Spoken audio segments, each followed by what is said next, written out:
श्री सरस्वत्यै नमः।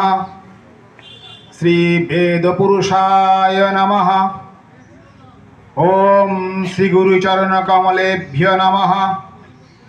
ओम नित्यं शुद्धं निराभासं निर्विकारं निरञ्जनं नित्यं बोधं चिदानन्दं गुरु ब्रह्मा प्रणमाम्यहम्। जय गुरु। नमस्कार।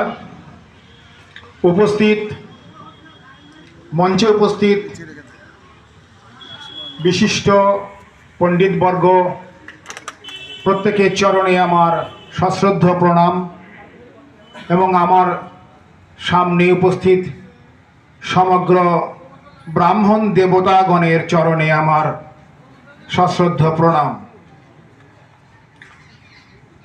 ब्राह्मण देवता आमी उल्लेख करलाम।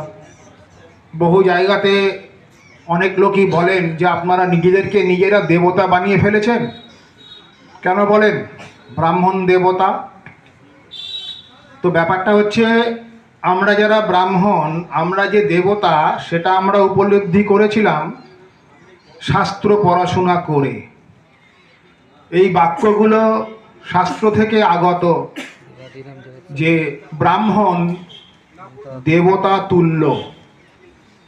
তার জন্যই অতীতকালে বহু পুরাতন কালে বহু সম্প্রদায়ের ব্যক্তি বর্ণের ব্যক্তি ব্রাহ্মণ বাড়িতে যেতেন, সকালে ব্রাহ্মণ দর্শন করে কর্মে বেরোতেন।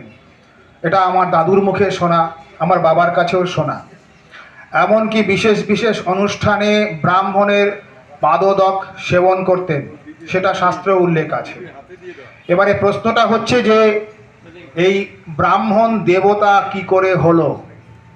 তার একটা সুন্দর শ্লোক আছে শাস্ত্রে। সেখানে বলা হচ্ছে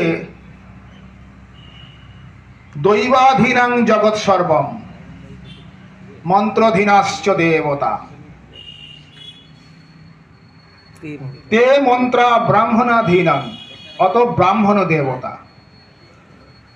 বলছে দেবতার অধীনে জগৎ, পুরো জগৎ সংসার দেবতার অধীনে আছে।